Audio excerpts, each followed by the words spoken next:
Price அல்லாஹ். கர்த்தரும் இரட்சகருமாகிய இயேசு கிறிஸ்துவின் இனிதான நாமத்திலே வாழ்த்துகிறேன். கர்த்தர் உங்களை ஆசீர்வதிப்பாராக. இந்த புதிய நாளை காண செய்த தேவாதி தேவனுக்கு ஸ்தோத்திரம் உண்டாவதாக. இந்த புதிய நாளிலே புதிய கிருபைகளை தந்து கர்த்தர் ஆசீர்வதித்து வழி நடத்துவாராக. ஏசாயா தீர்க்க தரிசன புஸ்தகம் 62வது அதிகாரம் 10வது வசனம். வாசல்கள் வழியாய் பிரவேசியுங்கள், பிரவேசியுங்கள். ஜனத்துக்கு வழியை செவ்வைப்படுத்துங்கள், பாதையை உயர்த்துங்கள், உயர்த்துங்கள்.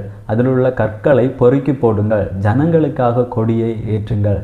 கர்த்தருடைய நாமம் மகிமைப்படுவதாக. இங்கே சொல்லப்பட்டிருக்கிற வாசல்கள் வழியாய் பிரவேசியுங்கள் என்று நமக்கு கர்த்தராகிய இயேசு கிறிஸ்து வாசலாக இருக்கிறார். அவர் வழியாக நான் பிரவேசிக்கும் பொழுது நான் பண்ணக்கூடிய அந்த பிரயாணத்திலே, அந்த பாதைகளிலே எது எது தடையாக இருக்கிறதோ அந்த கற்களை நாம் பொறுக்கி போட வேண்டும். நாம் இயேசு கிறிஸ்து வழியாக பிரவேசிக்கிறோம். நான் இயேசு கிறிஸ்து வழியாக பிரவேசிக்கக்கூடிய அந்த பிரயாணம் பண்ணக்கூடிய இந்த பாதையிலே எனக்கு எது தடையாக இருக்கிறது, என்னை வழிவிலக பண்ணக்கூடிய காரியங்கள் என்ன, நான் தடிக்கு விழக்கூடிய அந்த கற்கள் எதுவாக இருக்கிறது, என்னை காயப்படுத்தக்கூடிய கற்கள் எதுவாக இருக்கிறது என்பதை நான் பார்த்து அதை பொறுக்கி அப்புறப்படுத்த வேண்டும். நம்மால் கடக்க முடியாத சில தடைகள் இருக்கும். அதை கர்த்தர் தாண்ட நமக்கு கிருபை செய்வார். ஆனால் நான் மாற்றி போட வேண்டிய சில காரியங்கள் இருக்கிறது.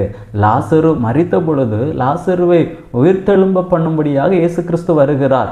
மரித்து 4 நாட்கள் ஆகிவிட்டது. 4 நாளைக்கு பின்பு லாசருவை இயேசு கிறிஸ்து உயிரோடு எழுப்புகிறார். ஆனால் அதற்கு முன்பதாக லாசரு வைக்கப்பட்ட அந்த கல்லறையினுடைய வாசலில் வைக்கப்பட்ட அந்த கல்லை அவர்களை புரட்டி போட சொல்லுகிறார். லாசருவை சுற்றி இருந்த அந்த துணியை அவர்களை தான் விலைக்கு போட சொல்லுகிறார். உயிரோடு எழுப்பக்கூடிய இயேசு கிறிஸ்துவுக்கு அந்த கல்லை புரட்டி போடுவதோ அல்லது அந்த சீலையை அவிழ்த்து விடுவதோ லேசான காரியம்தான். ஆனால் அவர்கள் செய்ய வேண்டியதை அவர்களை செய்ய வைக்கிறார். அதே போல தான் நம்முடைய வாழ்க்கையிலே நாம் கடக்க முடியாத சில பாதைகள் ஒன்று இருக்கிறது.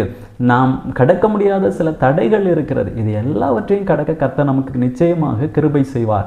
ஆனால் நாம் ஓடக்கூடிய இந்த பாதையிலே, இயேசு கிறிஸ்துவுக்கு உள்ளாக நாம் பிரயாணம் பண்ணக்கூடிய இந்த பாதையிலே எது தடையாக இருக்கிறதோ நாம் பொறுக்கி போட வேண்டிய, நாம் அப்புறப்படுத்தி போட வேண்டிய கற்களை நாம் அப்புறப்படுத்தி போட வேண்டும், பொறுக்கி போட வேண்டும். அப்படி பொறுக்கி போடும் பொழுது நிச்சயமாக அந்த பாதை வழியாக எளிதாக நாம் பிரயாணம் பண்ண முடியும். ஆகையால் நாம் பிரயாணம் பண்ணக்கூடிய அந்த பாதையிலே இருக்கக்கூடிய கற்களை, சில தடைகளை, சில கிரியைகளை நாம் மாற்றி போடுவோம். கர்த்தர் நம்மை ஆசீர்வதிப்பார். ஜெபிக்கலாமா?